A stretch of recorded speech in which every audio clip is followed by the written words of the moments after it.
వరి సాగు విషయంలో రాష్ట్రంలో ఒక గందరగోళ పరిస్థితి ఏర్పడ్డది. గతంలో బీఆర్ఎస్ పార్టీ మీద ఆరోపణలు చేసినటువంటి కాంగ్రెస్ పార్టీ ఇప్పుడు అదే పని చేస్తా ఉన్నది.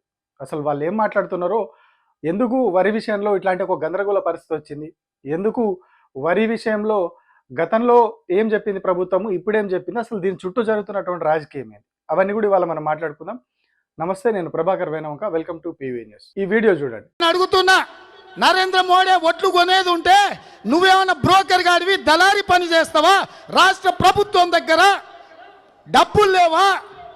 2.5 లక్షల కోట్ల రూపాయల బడ్జెట్ ఉన్నప్పుడు రైతుల దగ్గర కొనాల్సింది నువ్వు. ఇక్కడున్న పేదలు, ఇక్కడున్న రైతులు, ఇక్కడున్న యువకులు, ఇక్కడున్న మహిళలు, ఇక్కడున్న దళితులు, గిరిజనులు, బలహీన వర్గాల బిడ్డలు నీకు ఓటేసి నిన్ను ముఖ్యమంత్రిని చేస్తే నువ్వు కొనకుండా మోడీ కొనాలి, బోడిగాడు కొనాలి అని మోకాలకు బోడిగుండుకు లింకు పెట్టి మాట్లాడుతుండే రాష్ట్ర ముఖ్యమంత్రి. ఇది అధికారంలోకి రాకముందు, అంటే ప్రతిపక్షంలో ఉన్నప్పుడు, అప్పుడు పిసిసి చీఫ్గా ఉన్నటువంటి రేవంత్ రెడ్డి చెప్పినటువంటి మాట. ఎందుకు కొనడు కేసీఆర్ వరి కొనని అంటున్నాడు, వరి ధాన్యం కొనని అంటున్నాడు, ఎందుకు కొనడు? మోడీ కొనను అంటే ఈయన ఎందుకు కొనడు? ఇన్ని కోట్ల, మనకు 2.5 లక్షల కోట్ల బడ్జెట్ ఉంది, ఎందుకు కొనవు నువ్వు అని చెప్పి ఆయన ఏ స్థాయిలో ఎంత ఫైర్ మీద మాట్లాడిరో మనం చూసినాం.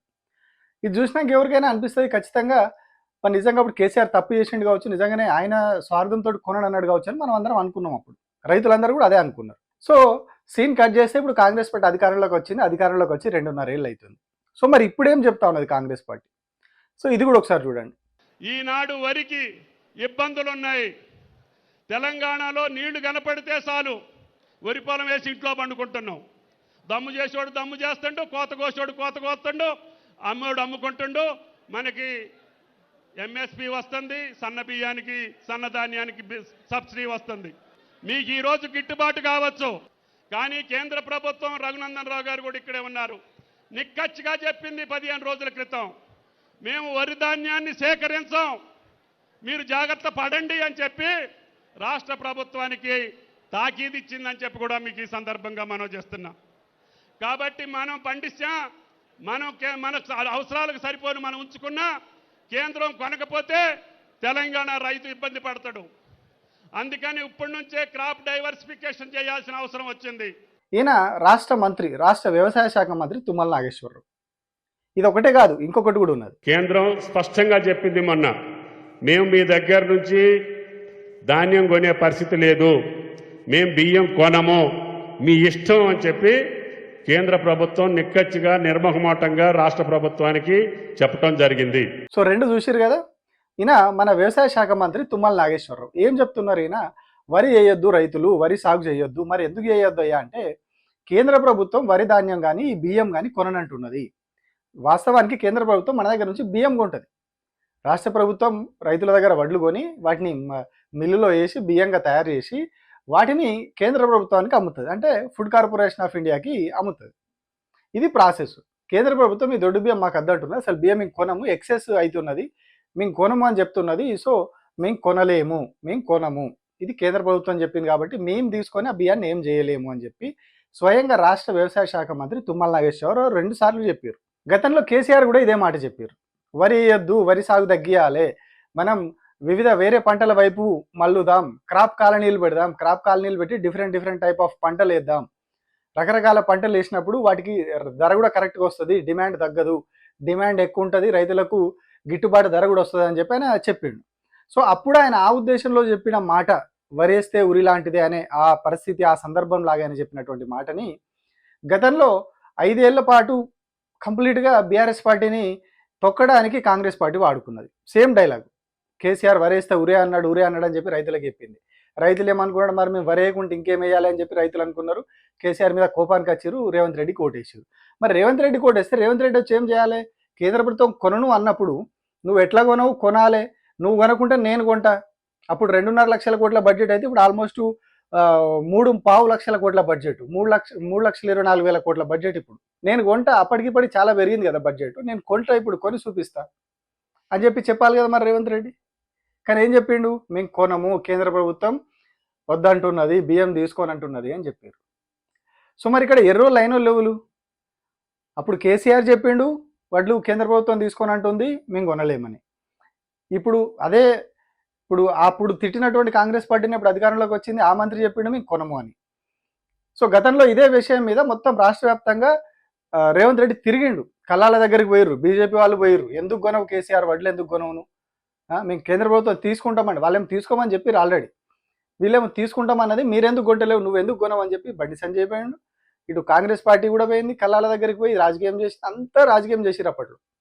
సో మరి ఇప్పుడు ఏ ఒక్కరు కూడా మాట్లాడతలేరు దాని మీద. రాష్ట్ర మంత్రి ఆంధ్రిక్ అడిగా 2 సార్లు చెప్పిండు, వరి సాగు చేయొద్దు, వేరే పంటల వైపు వెళ్ళండి. సో కేసీఆర్ కూడా గతంలో చెప్పింది అదే. మరి ఇప్పుడు వీళ్ళు చెప్పింది తప్ప, అప్పుడు ఆయన చెప్పింది తప్ప అంటే ఇద్దరు చెప్పింది కూడా తప్పు కాదు. మనం ఫ్యాక్ట్స్ మాట్లాడుకోవాలంటే ఇద్దరు చెప్పింది కూడా వాస్తవం.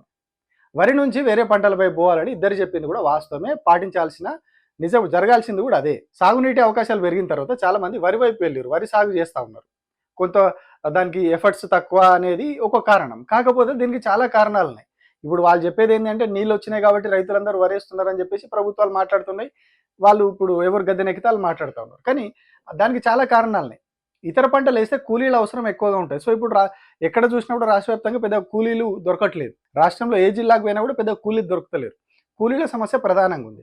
ఇంకొక ప్రధానమైన సమస్య కోతులు. కోతులు ఉండడం వల్ల కూరగాయలు సాగు చేసినా, లేకపోతే ఏమైనా వేరుశనగ లాంటివి ఇతర పంటలు సాగు చేసినా కూడా అవి ఎక్కడ ఉంచట్లేదు. వచ్చి వాటన్నిటిని 1-2 కోతులు అయితే రైతులు వాటిని ఏదో మేనేజ్ చేయగలుగుతారు, వాటిని వెళ్ళగొట్టగలుగుతారు. కానీ కొన్ని వందల కోతులు ఒకేసారి దండగా వచ్చి పంటల మీద పడుతున్నాయి కాబట్టి రైతు కూడా ఏం చేయలేకపోతున్నాడు. సో ఈ తిప్పలంతా ఎందుకు నాకు అని చెప్పేసి ఆ పంటలు వదిలేసి కేవలం వరి వైపు వస్తున్నారు, లేదు అంటే పత్తి వేస్తూ ఉన్నారు. సో ఇంకొక సమస్య పందులు. ప్రతి చోట ఉన్నాయి పందులు, ప్రతి ఊర్లో ఉన్నాయి. సో అవి పంటలు వేసినప్పుడు అవి వచ్చేసి పంటల్ని పాడు చేస్తూ ఉన్నాయి. సో ఇట్లాంటి చాలా సమస్యలు రైతు చుట్టూ ఉన్నాయి. కానీ వీళ్ళు చెప్తున్నది కేవలం నీళ్లు ఉన్నాయి కాబట్టి వరేస్తున్నారు, సో అది బంద్ చేయాలని చెప్తున్నారు. సో ఇవన్నీ సమస్యల వల్ల రైతు వరి వైపు వస్తున్నాడు. సో ఆ సమస్యలు లేనప్పుడు ప్రధానంగా కూలీల సమస్య. కూలీల కొరత లేకుండా ఉంటే, కూలీలు సక్రమంగా దొరికితే పంట వేస్తాడు రైతు, ఎందుకు వేయడు? కానీ వీళ్ళు ఆ కూలీల కొరత తీర్చే రకంగా, కూలీల కొరతని లేకుండా చూసే రకంగా కోతుల సమస్య, పందుల సమస్య లేకుండా చూస్తలేరు. అసలు ఇతర పంటల వైపు ఎందుకు వెళ్ళాలి, ఎందుకు వీళ్ళుగా చెప్తా ఉన్నారంటే, రాష్ట్రంలో కానీ దేశంలో కానీ వరి సాగు ఒకటే పెరుగుతూ ఉన్నది. ఇతర పంటలు ఏవైతే మనం ఒక అన్నమే తిని బతకం కదా, అన్నంలోకి కూరలు కావాలి, నూనెలు కావాలి, మనం వంటల్లో వాడేవి, మనం తినేవి, మనం జీవించడానికి అవసరమయ్యి చాలా రకాలున్నాయి. కూరగాయలు కావచ్చు, ఇవన్నీ ఉన్నాయి. సో వీటి సాగు పెరగాలి, వీటి సాగు పెరిగితేనే అన్ని సమతుల్యత వస్తుంది. కానీ ఇక్కడ ఏం జరుగుతోంది, రైతులందరూ ఓన్లీ వరి వేసుకుంటూ పోతున్నారు. ఫలితంగా నూనె గింజలు, వేరుశనగ కావచ్చు, పొద్దుతిరుగుడు కావచ్చు, వాటిది వాటి సాగు తగ్గిపోయింది. పప్పు ధాన్యాల సాగు తగ్గిపోయింది. వీటి వల్ల పప్పుల రేట్లు ఆకాశానికి ఎగురుతున్నాయి, నూనెల రేట్లు ఆకాశానికి ఎగురుతున్నాయి. వరి ఏమో ఎక్కువ మంది పండిస్తున్నారు, రైతులు రోడ్ల మీదకి వస్తున్నారు మాకు ధర ఇవ్వాలని చెప్పేసి. సో ఈ ఏవైతే వేరియేషను, ఈ హెచ్చు తగ్గులు అనేవి వస్తూ ఉన్నాయి. సో ఆ సమస్య నుంచి బయటపడడానికి అన్ని ఆహార ఉత్పత్తులు అన్నింటిలో సమతుల్యత రావాలి. అప్పుడు మనకు అన్ని కూడా కరెక్ట్ ధరల్లో దొరుకుతాయి, ఏవి కూడా ధరలు పెరగకుండా, ధరలు ఇబ్బంది లేకుండా సమానంగా వస్తాయి. సో దానికోసం ఏం చేయాలి, రైతులు ఇతర పంటల వైపు వెళ్ళాలి. నూనె గింజలు సాగు చేయాలి, పప్పు ధాన్యాలు సాగు చేయాలి, చిరుధాన్యాలు సాగు చేయాలి, అన్నీ సాగు చేయాలి. చేసినప్పుడు మాత్రమే ఈ సమతుల్యత వచ్చి ధరలు కరెక్ట్గా వస్తాయి. మనం ఇప్పుడు 200 రూపాయలు పెట్టినా కూడా మంచి క్వాలిటీ ఉన్న నూనె వస్తలేదు. వాడు ఏదేదో కలిపి అంత కల్తీ చేసినటువంటి నూనె, కెమికల్స్ కలిపినటువంటి నూనె మనం వాడుతున్నాం. సో ఈ సమస్యలన్నీ తగ్గాలంటే ఖచ్చితంగా నూనె గింజలు కావచ్చు, పప్పు ధాన్యాలు కావచ్చు, వీటన్నిటి సాగు పెరగాలి. ఆ ఉద్దేశంతో అప్పుడు కేసీఆర్ చెప్పినా, ఇప్పుడు తుమ్మల నాగేశ్వరరావు చెప్పినా కూడా చెప్పింది ఆ ఉద్దేశంతో. కూరగాయల సాగు పెరగాలి. ఇవన్నీ కూడా దీని అసలు ఉద్దేశం ఇది. ఇందుకోసం పెరగాలి, వరి తగ్గాలి, అది పెరగాలి. కాకపోతే మరి ఇతర పంటలు వేయాలంటే ఇప్పుడు ప్రధానంగా అడ్డంకులు ఏవి చెప్పుకున్నాం మనము. కూలీల కొరత ఉంది, పందుల సమస్య ఉంది, కోతుల సమస్య ఉంది. ఈ 3 సమస్యల వల్ల రైతులు వాటి మీద ఇంట్రెస్ట్ పెడతలేరు. సో వీటికి ఆన్సర్ చేయకుండా ఇప్పుడు ఈ వ్యవహారం అంతా కూడా కేవలం ఒక రాజకీయంగా మారిపోయింది. గతంలో కేసీఆర్ చెప్పినప్పుడు నిజంగానే అప్పుడు వరిని తగ్గించి, లేదంటే సన్న ధాన్యం పండించడం ద్వారా సన్న ధాన్యాన్ని ఎగుమతి చేయడానికి, సన్న బియ్యాన్ని ఎగుమతి చేయడానికి అవకాశం ఉండదు. సో అటు రావడమా, కూరగాయలు సాగు చేయడమా, లేకపోతే నూనె గింజలు, పప్పులు సాగు చేసి ఇట్లాంటి అది అమల్లోకి వస్తే ఇప్పుడు పరిస్థితి కొంచెం బెటర్గా ఉండేది రాష్ట్రంలో. కానీ ఇప్పుడు కాంగ్రెస్ పార్టీ ఏం చేసింది, లేదు నువ్వు అట్టెట్లాంటో కేసీఆర్ అని చెప్పేసి అప్పుడు కేసీఆర్ మీద ఎంత దుమ్మెత్తిపోయాలని అంత పోసి మళ్ళీ ఇప్పుడు వీళ్ళు అధికారంలోకి వచ్చిన తర్వాత మళ్ళీ మొదటికెళ్ళి మొదలుపెట్టారు. రెడ్ వచ్చే మొదలాడే అన్నట్టు ఇప్పుడు రెడ్ వచ్చి మళ్ళీ మొదటికెళ్ళి స్టార్ట్ చేసిండు. లేదు మీరు వరి పంట వేయద్దు, ఇతర పంటలు వాళ్ళు ఖచ్చితంగా పోవాలని తుమ్మల నాగేశ్వరరావు ఎంత సీరియస్గా చెప్పాడో చూసారు కదా. నేను అసలు గతంలోనే నేను తెలంగాణ రాకముందే మంత్రిగా ఉన్నప్పుడు దాని మీద సంతకం పెట్టిన, నేను బోర్ల కింద వరి సాగు చేయొద్దు అని చెప్పి. అందుకనే నేను ఏ ప్రభుత్వంలో ఉన్నా కూడా లిఫ్ట్ ఇరిగేషన్స్ కింద కానీ, బోర్వెల్స్ కింద కానీ వరి పొలం వేయొద్దని చెప్పి 85 మంత్రిగా ఉన్నప్పుడే జీవో ఇచ్చా. అంటే ఇది వాస్తవాలు ఇట్లా ఉంటాయి, కానీ వాస్తవాల చుట్టూ జరిగే రాజకీయం ఎట్లా ఉంటుంది? గతంలోనే ఇది అమల్లోకి వస్తే ఇప్పుడు రైతుల పరిస్థితి చాలా మెరుగుపడేది. రైతులు ఆర్థికంగా కొంత నిలదొక్కునేవారు 5-6 ఏళ్లలోనో 7-8 ఏళ్లలోనో. కానీ అప్పుడు ఏం చేసిరు వీళ్ళు? అప్పుడు అడ్డుకున్నారు. అప్పుడు కేసీఆర్ చేస్తా అంటే చేయనీయలేదు. ఇప్పుడు వచ్చి అసలు పంట మీరు వరి వేయద్దు, వరి వేయకుండా వేరే పంటలు దిక్కుకోవాలని చెప్పి అదే కాంగ్రెస్ పార్టీకి సంబంధించినటువంటి మంత్రి తుమ్మల నాగేశ్వరరావు మాట్లాడుతారు. ముఖ్యమంత్రి కూడా చెప్తుండే అదే మాట, మీరు వేరే పంటలు వేయాలి, లేదంటే ఆర్గానిక్ సాగు చేయాలి, ఇంకోటి చేయాలని చెప్పి ముఖ్యమంత్రి కూడా అసెంబ్లీ వేదికగా మాట్లాడారు. అంటే ఒక అంశాన్ని ఎట్లా వీళ్ళు రాజకీయానికి వాడుకుంటారు? ప్రజల సంక్షేమం, రైతుల సంక్షేమం ప్రజలకు అక్కడికి వచ్చేది, రైతులకు అక్కడికి వచ్చేది కాదు. ఆయన ఒకటి చెప్పిండు అంటే ఎడ్డమంటే తెడ్డమనాలి, తెడ్డమంటే ఎడ్డమనాలి. ఇదే ఉద్దేశంతో గతంలో 5-6 ఏళ్ళు రాజకీయాలు నడిచినాయి. ఇప్పుడు వాళ్ళే వచ్చి మళ్ళా అదే అప్పుడు అద్దన్న పనే ఇప్పుడు వీళ్ళు చేస్తున్నారు. అంటే కేవలం ఒక రైతు సెంట్రిక్గా ఎన్ని రాజకీయాలు జరిగినాయి, ఆ రాజకీయాల్లో ఇదొకటి.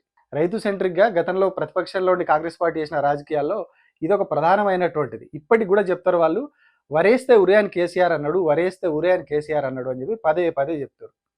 దాని వెనకాల ఉన్న ఉద్దేశం ఇది, జరగాల్సిన పని ఇది. అప్పుడు వరేస్తే ఉరేయని కేసీఆర్ అన్నాడు అన్నారు, మరి ఇప్పుడు అదే మాట వీళ్ళు కూడా అంటున్నారు. సో మరి ఇప్పుడు ఎవరిది తప్పు, ఎవరిది ఒప్పు? మనం ఎవరి మాట వినాలి? అంటే ఇది అంతా రాజకీయం వీళ్ళు చేసేది.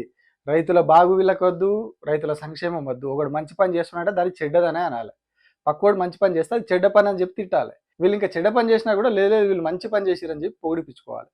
ఇది రాజకీయం తెలంగాణలో నడుస్తున్నది. గతానికి ఇప్పటికి జరిగిన మార్పు ఏదంటే ఇది, రైతులను అన్యాయంగా ఆగం చేసిరు. ఈ విషయంలో వరి సాగు విషయంలో నిజంగా రైతులను అన్యాయం చేసిరు. అప్పటికే నిజంగా అప్పుడు వాళ్ళు ప్రణాళిక స్టార్ట్ చేసినప్పుడు ఏదైతే క్రాప్ కాలనీలు అని చెప్పి ఏదైతే కేసీఆర్ చెప్పిండో అప్పుడు నిజంగా అది అమల్లోకి వచ్చి ఉంటే ఇప్పటి వరకు వివిధ పంటలు సాగేటి, ఓన్లీ వరి ధాన్యమే ఇంత ఎక్కువ దిగుబడి కాకుండా రకరకాల పంటలు సాగేటి, కూరగాయలు కావచ్చు, ఆకుకూరలు కావచ్చు, పప్పు ధాన్యాలు, నూనె గింజలు ఇవన్నీ సాగు చేస్తే రైతులకు ఆర్థికంగా చాలా బాసటగా ఉండేది. ప్రభుత్వాల చుట్టూ ఈ కొనాలి అని చెప్పి రోడ్లకి ధర్నాలు చేసే పని ఇట్లాంటివన్నీ ఉండేవి కావు. కానీ ఏం చేసిరు? అప్పుడు వీళ్ళు అడ్డుకున్నారు, ఇప్పుడు వచ్చి మళ్ళీ వాళ్ళు మొదలుపెట్టారు.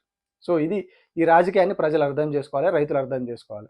ఎట్లా మనను వాడుకుంటున్నారు వాళ్ళ రాజకీయాల కోసం, మనం ఎట్లా తప్పుదారి పట్టించి వాస్తవాన్ని కూడా అబద్ధం అని చెప్పి, అబద్ధాన్ని వాస్తవం అని చెప్పి మనను ఎట్లా ఆగం చేస్తున్నారో దీన్ని బట్టి అర్థం చేసుకోవాలి. Thank you.